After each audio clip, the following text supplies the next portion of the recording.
Story 1. As mentioned in prior threads, I'm a grocery vendor who stocks brand-specific items for supermarkets, but am not employed by any of the stores directly. I have a route of stores to visit and pull products from the back of a specific brand of food and refresh the supply. Most name brand beer, sodas, chips, snack cakes, and other brands employ their own workers who aren't store employees. I get several "I don't work here lady" incidents per day, but most are "oops, sorry" situations.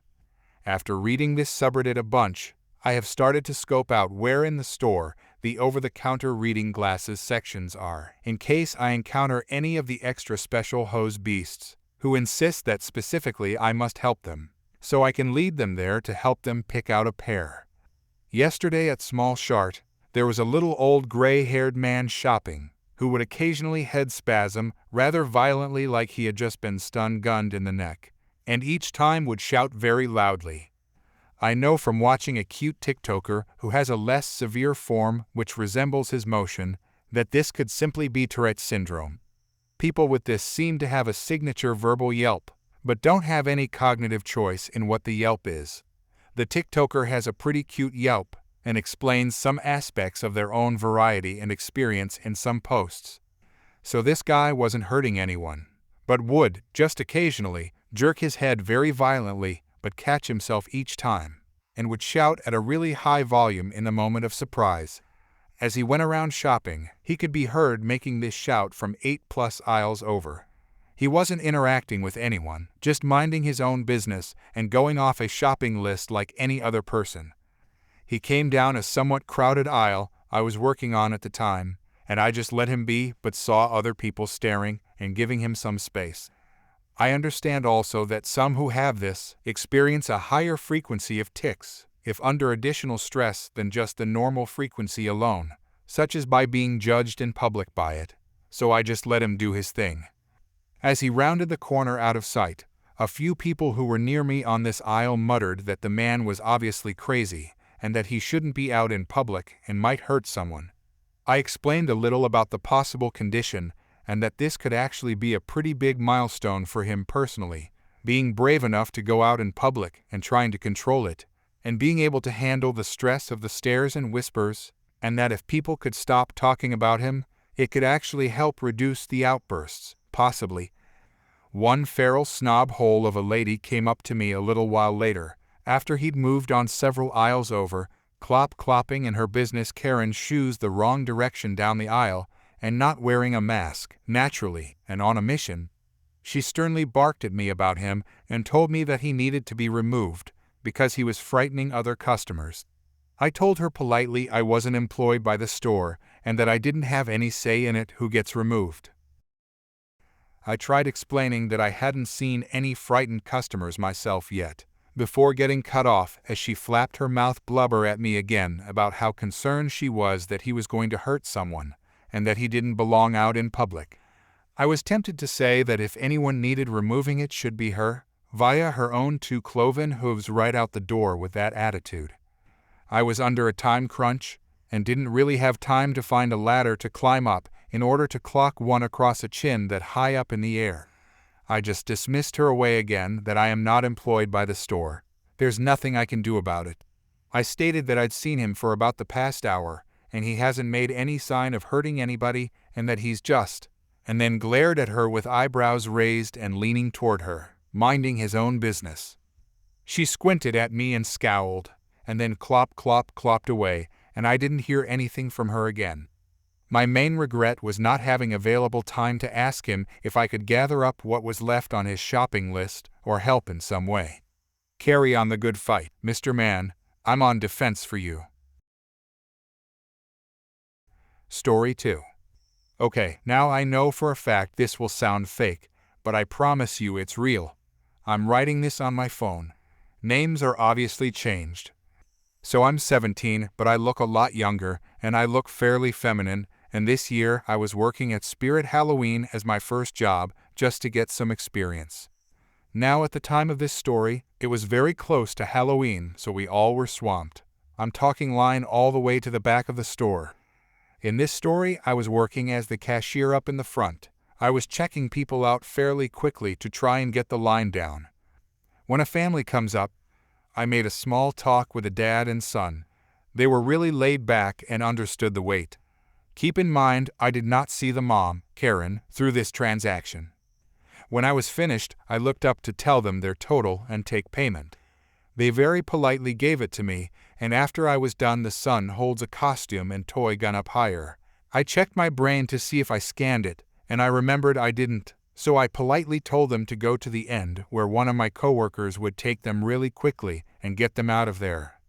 I choose to believe that they just didn't hear me because they walked out. I quickly followed and went up behind them and said, "Hey, I'm sorry for the inconvenience, but you didn't pay for these items. I can go ring them up really quick, and you can be on your way." "Oh, okay. Hey, go and pay," the dad told his son. So I start to walk back inside, and as I'm approaching the door, a lady stops me. "What do you think you're doing with my son?" "Oh, they just forgot to pay for these 2 items. I'm just gonna ring them up really quick." No, they didn't." She grabs her son and starts to walk off. I just shrug and take the items inside, thinking that was the end of it. Oh boy, was I wrong. I go and put the items into the go-back basket for one of our members on the floor to put them back when they can, and go back to my register and wait for my manager. She was about to count down my drawer so I could go on break when Karen comes bursting in screaming. "I can't believe you guys. How dare you accuse us of trying to steal? I work for the courthouse. I don't need your raggedy costumes." "Ma'am, I'm gonna need you to calm down, please," my coworker, Jimmy, told her. "No, she tried to accuse me of stealing." "Ma'am, no one accused you." My other coworker, Jen, tried to calm her down as well. "Yes, she did, you racist." Now I feel like this is a good time to point out that the family was a family of people of color, and I know that no one I worked with was even remotely racist, least of all Jen. "I want to speak to your manager." "I'm right here, ma'am. What's the issue?" Our manager came to the rescue.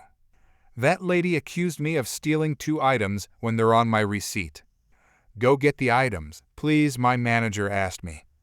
I nod and go and grab them, and Karen ends up throwing the receipt at my manager, and me and Michelle look through the receipt to find the items. Lo and behold, I was right, and I didn't scan them. "This is bullcrap. I will bring my gun in and shoot you." At this point, she storms off, and we pull up her receipt on the computer to double-check. I'm still in the right. The gun threat freaked all my coworkers out to where our security guard didn't come up because she wasn't getting physical, asked if she should get her gun, and Michelle told her no. Sadly, no happy end of her getting what she deserved, but we finished the night and we never saw her again. Story 3. My fiancé suffers from a somewhat rare neurological condition called paresthesia neurologica, which is connected to traumatic nerve damage caused by not 1 but 2 car accidents. One aspect of paresthesia neurologica is that she has mobility issues and finds it difficult and extremely painful to walk more than short distances. However, like many people with a disability, her condition is not easily noticed unless she is attempting to walk. As a result, we occasionally run into what I call the disability police. The most common situation is when I am driving the car with her in the front passenger seat, and I park in a designated disabled parking spot with the official disability parking tag clearly displayed on the rearview mirror. When I step out of the car and walk around to open the door for her, someone usually starts shouting, "You're not disabled. You can't park in that spot meant for someone with a disability." This happens particularly when we go grocery shopping. We usually visit supermarkets that have powered mobility scooters so she can ride comfortably around the store while shopping. On a recent visit to our local supermarket, I followed our usual routine.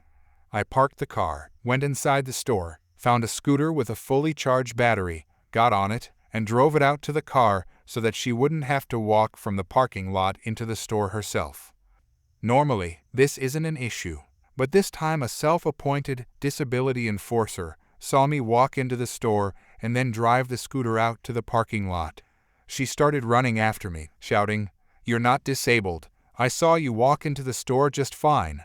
Then she began yelling, "Thief! Thief!" and declared that she was going to call the police. Knowing how situations like this can escalate in our small Cape Cod, Massachusetts town, I calmly parked the scooter next to our car and told my fiancée to stay seated while we waited. A police car soon pulled up. Miss Disability Enforcer immediately began telling the officer that I wasn't disabled and had stolen one of the scooters meant for people with disabilities. The officer approached our car, looked at me, and said, "Hi, my name," then looked inside the vehicle and added, "Hi, my fiancé's name. By the way, fiancé's name, thank you for the cookies you baked and brought over to the police station last week. We really appreciated them." At that moment, the expression on Miss Disability Enforcer's face changed completely. Her mouth dropped open in shock. When the police officer then assisted my fiancée out of the car and helped her onto the scooter, the woman looked like she wanted to disappear into the ground from embarrassment. The officer turned to her and, in a tone you'd expect a parent to use when scolding a misbehaving child, said, "Miss, I suggest you go somewhere else, mind your own business, and stop harassing my friends." She didn't say another word, quickly got in her car, and drove off. My fiancée loves to bake and cook. She often makes cookies and brownies and drops them off at the local police station for the officers and at the nearby firehouse for the firefighters. She doesn't see it as trying to win favors, but rather as a way of being a kind and considerate neighbor. She understands that our local first responders don't earn large salaries and often go underappreciated for all the work they do. She's always been the kind of person who believes in showing gratitude where it's due. When someone goes out of their way to serve and protect others, especially in a smaller town like ours where the community is closely knit, she thinks it's only right to give something back, even if it's just a batch of fresh cookies. That kind of kindness has earned her a lot of goodwill around town, especially with our local emergency services. The police and firefighters know her by name, and many of them have shared how much they appreciate the thoughtful gestures. So when that woman accused me of wrongdoing, the officer knew right away that something wasn't right with her story. It's unfortunate that people like that feel entitled to police others, especially when they don't know the full situation. Disabilities don't always look the way people expect, and not all of them are visible. What's even more upsetting is how quickly some folks are ready to confront others based solely on assumptions, without taking a moment to consider that they might be wrong. We've dealt with similar incidents in the past, though this one stood out because of how public and dramatic it became. Still, as frustrating as these encounters can be, we try to keep a good sense of humor about it. After all, we can't control how others act, only how we respond. The important takeaway is that kindness and patience go a long way. That police officer's calm and respectful response helped diffuse a tense situation and turned it into a teachable moment for everyone involved. And for Miss Disability Enforcer, we hope she learned a valuable lesson about jumping to conclusions. In the end, my fiancée got her scooter, we did our shopping, and life moved on. She's already planning her next batch of cookies for the firehouse, and I'll be right there with her, helping however I can, not because I have to, but because that's what love and community are all about. Story 4. This event happened a couple of years ago, in 2023, I believe right before the 4th of July. Now, my dad and I didn't encounter the woman involved in this incident ourselves, and we didn't see much of what happened, but we were filled in on the details afterward. So, this story is told from different points of view. A couple of years ago, my family and I were doing some work out in the backyard. At one point, we got hungry and decided to buy some food from Burger King, using a few coupons that I had. So, my dad and I left the house in his car to pick up the food. While we were driving, I was simply looking out the window at the cute little American flags that were pinned down along the sidewalk in celebration of the 4th of July. A bit of background on these flags. I don't know how many places in the United States do this, but the city I live in has an annual tradition where they pin small American flags along the sidewalk of one main street from one end all the way to the other to celebrate Independence Day. I've lived next to this street my entire life, and as far as I can remember, my street is the only one that's done this sort of thing in my city. Again, I don't know how many other cities do this. I just know this is the tradition I'm most familiar with. The important detail here is that these flags belong to the city, not to individual homeowners. So, I'm pretty sure that damaging or stealing them would result in a fine or even an arrest. Anyway, as we were coming back and driving down our street toward our house, I noticed that some of these American flags were knocked over along the sidewalk. It wasn't just one or two of them, it was a lot. So many flags had been knocked down that it stretched for nearly a mile along the sidewalk. We began wondering what might have caused them to fall. Maybe the city didn't pin them down securely, or perhaps some strong gusts of wind came along and blew a bunch of them over. We got our answer when we arrived home. There was a police car on the street across from our house. My mom was still in the yard, and she had seen what happened. When we asked her about it, she told us that a woman in a motorized wheelchair had been running over the small American flags, and now the police had shown up to address the situation. That's about as much information as we got. We didn't go over to speak to the police across the street or ask for any further details since it wasn't really our business. Still, I couldn't help but wonder what the woman's intentions were. Was she just playing some sort of game, knocking down the flags and thinking it was no big deal? Could she have been under the influence while operating her motorized wheelchair, which, depending on local law, might still count as impaired operation of a vehicle? Or was it an act of protest? Maybe she disliked the country or disagreed with the celebration and expressed it in that way. Regardless, in my mind, I started referring to her as the non-patriotic Karen for knocking down all those little American flags with her motorized vehicle. I didn't hear any shouting or screaming from her, so I assume she didn't put up much of an argument or resistance when the police arrived. But her actions definitely made her stand out. After all, she knocked down nearly a mile's worth of small flags that were lining the sidewalk while in a motorized wheelchair. That had to be intentional. It couldn't have been an accident, which pretty much ruled out my earlier theory of her possibly being impaired. I may never know why she did it, but it's quite a strange and memorable story, especially since my dad and I only witnessed the aftermath while we were out getting a Burger King meal. Update. It seems this post of mine has irritated many people, mostly because I made assumptions about the woman in the wheelchair without knowing anything about her. I understand now that there could be a number of reasons why she did what she did, and we have no real information about who she is or what motivated her actions. So, I recognize that my original post wasn't very reliable. That was poor judgment on my part, and I'm truly sorry for making assumptions and wasting anyone's time with such a big leap. Story 5. Okay, so I am a frequent reader of this subreddit, but I never thought I'd actually have my own story to share. I'm still not entirely convinced it wasn't a fever dream. If not for a neighbor dropping by to ask me what on earth happened last night, I probably would have dismissed it as just that. But enough preface, let's get into it. So, I was hoping that thanks to the health crisis, this wouldn't be a problem. But the kids in my neighborhood keep coming to my door on Halloween asking for candy. Every year, I tell them that no, I am not handing out any, and that they should go somewhere else. I've even gone as far as to put out signs telling them to please leave me alone every October. But the little ones just seem to take it as a challenge.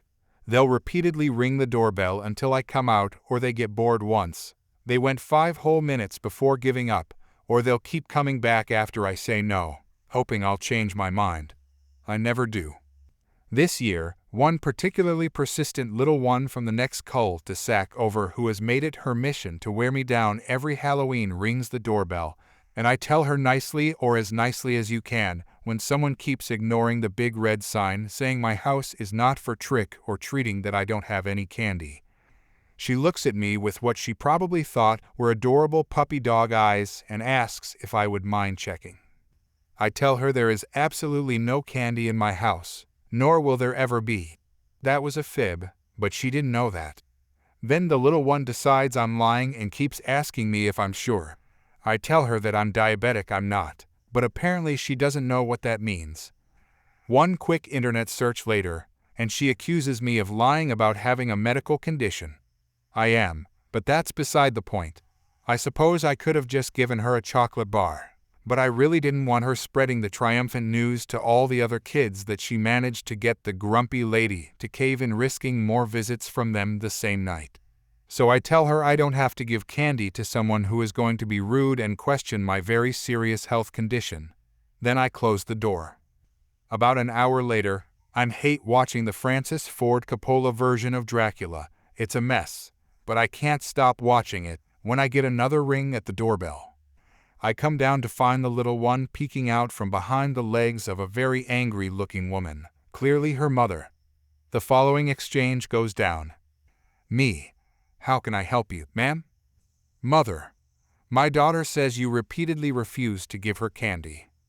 Me: "I'm sorry, I don't have any." Mother: "This inconsiderate attitude toward the festivities is unacceptable. It's Halloween, you should have prepared for it."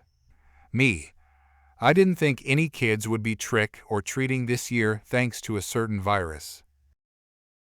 Mother: "Well, after everything they've been through, we as a community owe it to them to make up for all the fun they've missed out on this year." Me: "Look, I get where you're coming from, but it's 10 p.m. I'm not going to get up and go buy a bag of candy at this hour just so your child can have the full Halloween experience." At this point, she decides to lecture me on the importance of participating in the community. That's when I may have gone a bit too far. I told her that maybe if she weren't acting like such an entitled person, her husband would be more interested in her than he is in me. Yes, that was probably a bit harsh. It was nothing more than a spur-of-the-moment remark, but she absolutely lost it. She began shouting and demanding to know if her husband was cheating on her with me, of all people. Apparently, the guy had actually gone on a business trip recently, and my comment triggered all the warning bells in her head.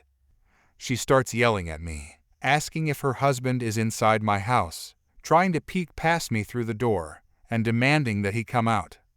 At this point, I'm tired, full from all the grocery store snacks I've been munching on, and completely over the whole situation.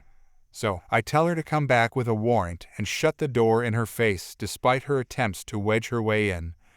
I can still hear her having a complete meltdown as I walk up the stairs, her daughter now joining in, loudly asking what's going on. I peek out my bedroom window and see her angrily punching in a number on her phone. I assume she's calling her husband. The poor man gets an earful. I don't catch everything, but at one point she mentions something about how he has no right to cheat on her, especially considering she passed up a chance to act on her brother-in-law's advances at their anniversary party just to spare his feelings. Her voice carries so loudly that other trick-or-treating families start taking notice. Anyone unlucky enough to ask what's happening gets an unsolicited earful about her personal life. One neighbor even comes out of his house to ask her to take her conversation elsewhere, so she's not disrupting the atmosphere. That sets her off again, and she yells at him to mind his own business. The poor guy barely escapes her wrath. It felt like watching an episode of Maury unfold if Maury were hosted by a very bewildered elderly man from down the block. Story 6. This story takes place at the University of Michigan in Ann Arbor during the 2015 to 2016 winter season. My childhood best friend invited my girlfriend and I to come visit him in college for a weekend. He moved into an apartment-style dorm by North Campus at the beginning of that school year. Courtyard for those familiar. His apartment had some space in the living room, which made it easy for people to come visit and stay overnight. The trip itself was amazing.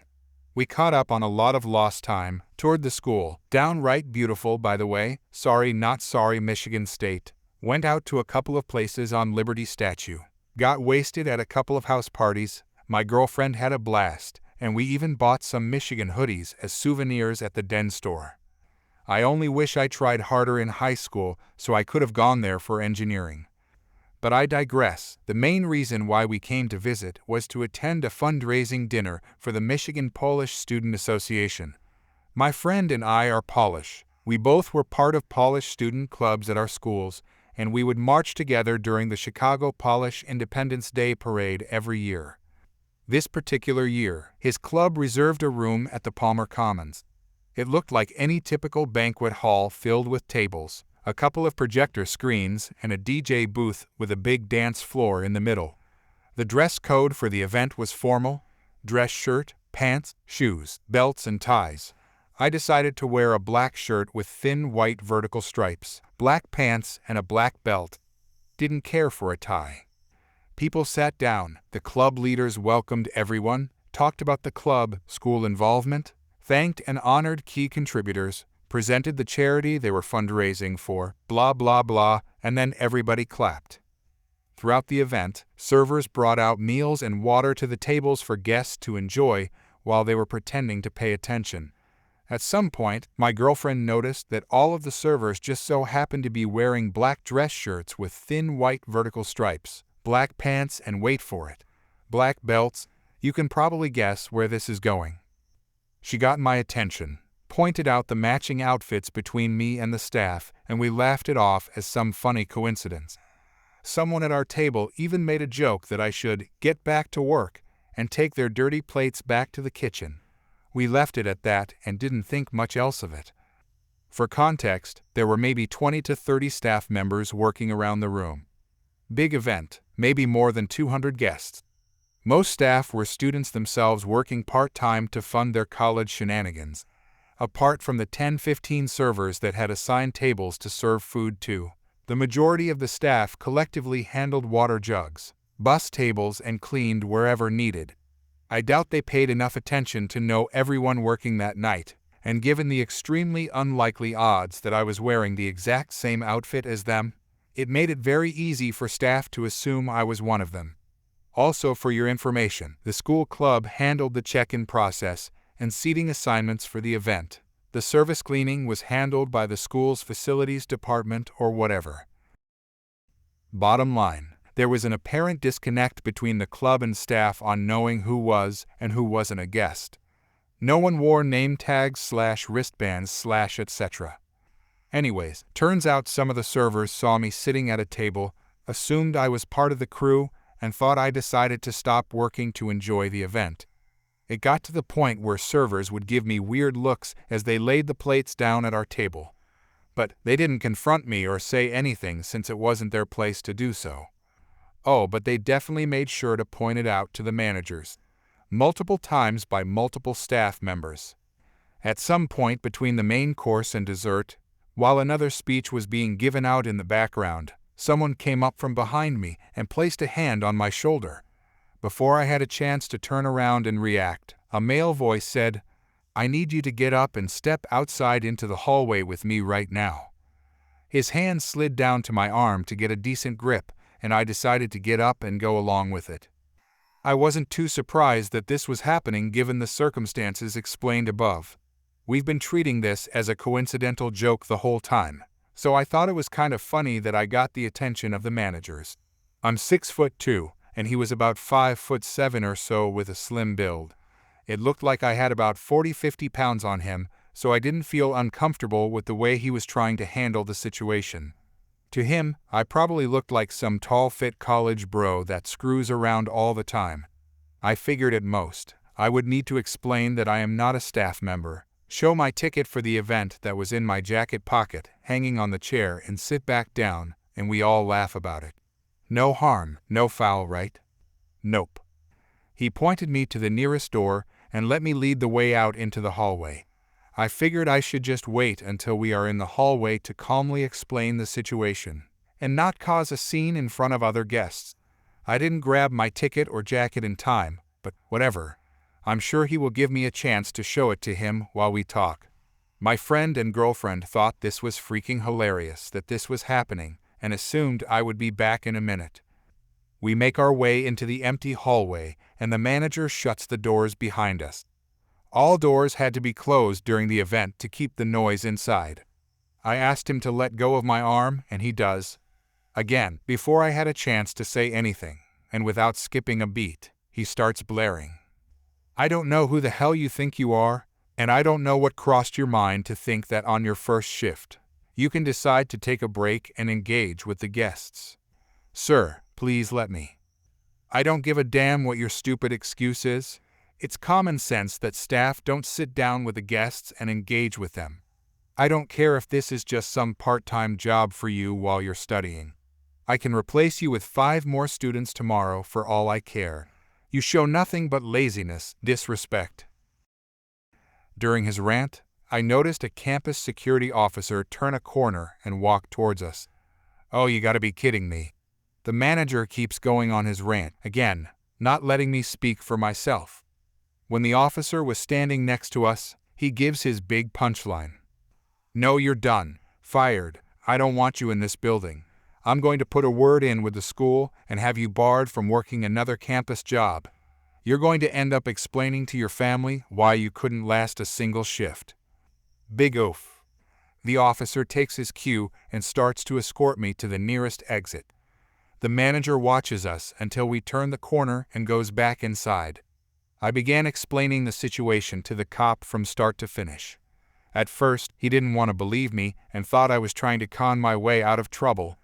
Eventually, he let me return to the room to grab my ticket along with my driver's license to match the names on both and prove that I'm just a guest.